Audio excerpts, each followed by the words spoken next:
saya cuba temba pagar ni untuk kayu leban. Ya boleh jugalah maknanya. Kalau 6 tahun, 7 tahun tu kira kalau tanam getah tu bolehlah, mana sudah molek lah untuk 6 tahun tu. Kayu ni bergantung pada jenis kayu lah. Kalau kayu agak tahan lama sikit dalam 10 tahun, 8 tahun tu RM10. Macam tu lah. Kalau kayu biasa tu RM7, RM8 macam tu lah kami ambil.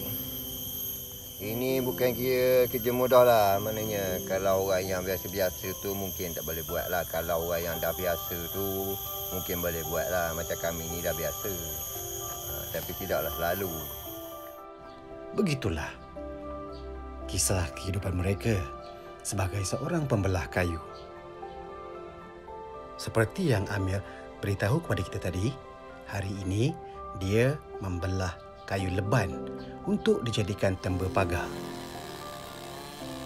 Kebiasaannya, temba pagar ini akan ditempah oleh pelanggan mengikut berapa sukatan dan panjang yang diminta oleh pelanggan. Kebiasaannya, kayu ini akan dipotong sepanjang 7 hingga ke 8 kaki bergantung di atas permintaan pelanggan. Harga bagi sebatang temba pagar ataupun tiang pagar ini bergantung kepada grade kayu. Kebiasaannya, harga bermula daripada RM8 sehingga ke RM15 sebatang.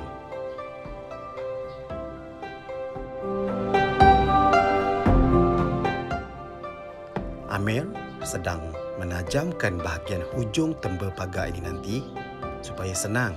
Kerja yang dilakukan ini tidak dilakukan 2 kali. Ini adalah teknik yang digunakan oleh Amir untuk menajamkan temba pagar ini. Inilah satu-satunya teman di dalam hidupnya untuk melakukan kerja-kerja membelah kayunya.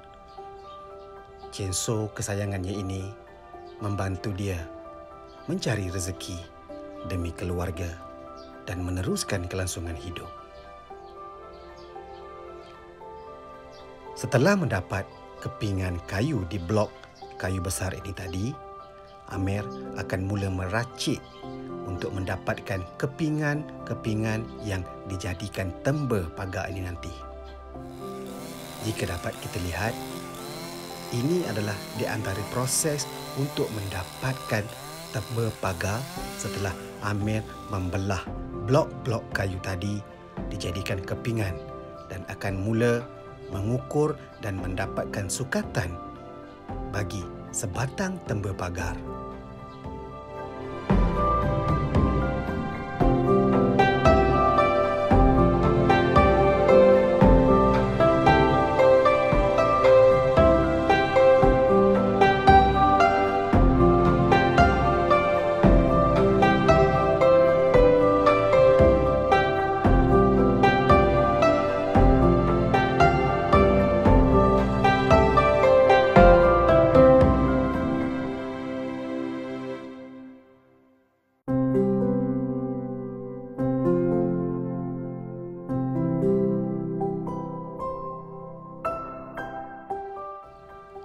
Amir tidak menggunakan pita pengukur bagi mengagak ukuran sebatang temba pagar ini kerana ini adalah pekerjaan yang telah biasa dilakukan.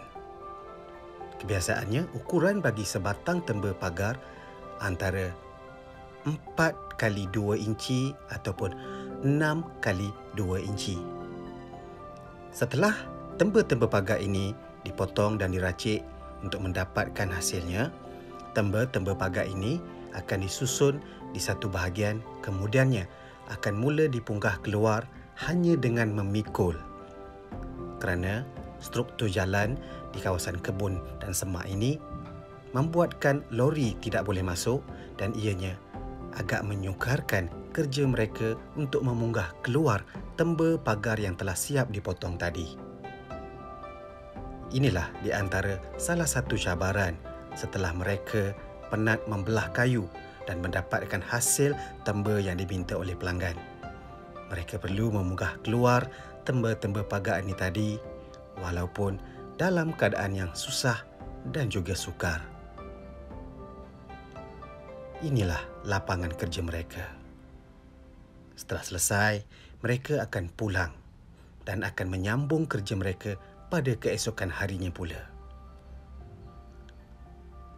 Menurut Amir, dia telah mendapat upah untuk menebang satu pokok besar di dalam kawasan kebun yang mana tuan tanah kebun itu mahu membersihkan kawasan kebunnya dan mahu dijadikan kawasan dusun durian.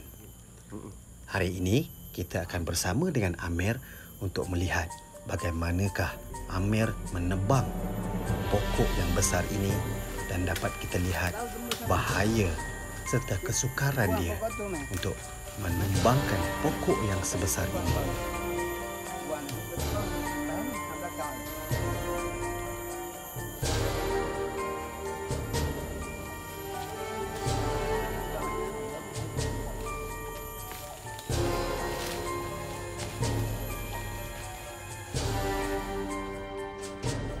Setelah melihat kesesuaian di bahagian manakah pokok ini mahu ditebang dan arah manakah pokok ini akan tumbang, Amir akan mula membawa chainsaw-nya dan memulakan kerja membuat muka terlebih dahulu pada pokok besar ini bagi membolehkan pokok ini tumbang ke kawasan yang seharusnya pokok ini tumbang. Amir perlu membuat muka terlebih dahulu di bahagian pangkal pokok ini untuk menentukan arah pokok ini akan tumbang nanti. Dia yang sememangnya berpengalaman menebang pokok-pokok besar menjadikan kerja ini adalah satu kerja yang mudah baginya. Namun bagi kita, ianya satu kerja yang sukar dan amat susah untuk dilakukan.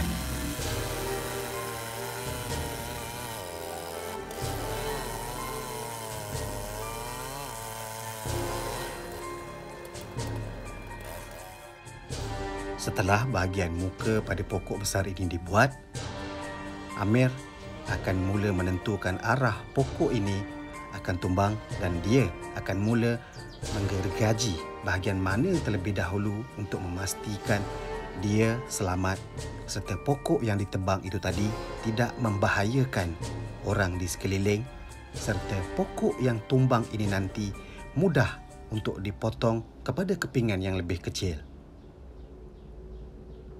Manakala pokok kecil di sebelah pokok besar ini pula perlu ditebang kerana pokok kecil yang berada di sebelah pokok ini akan membuatkan pokok besar ini tidak akan tumbang. Lihat betapa besarnya pokok ini dan ianya tumbang menyembahnya.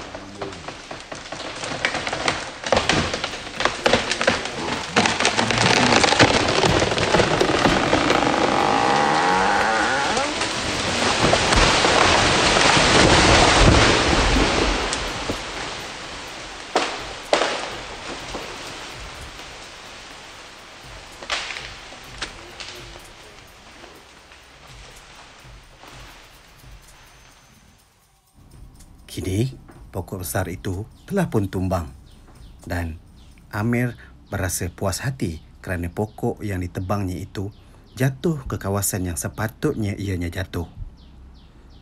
Manakala tuan kebun berpuas hati dengan kerja yang dilakukan oleh Amir dan juga Pak Teh Ma'er.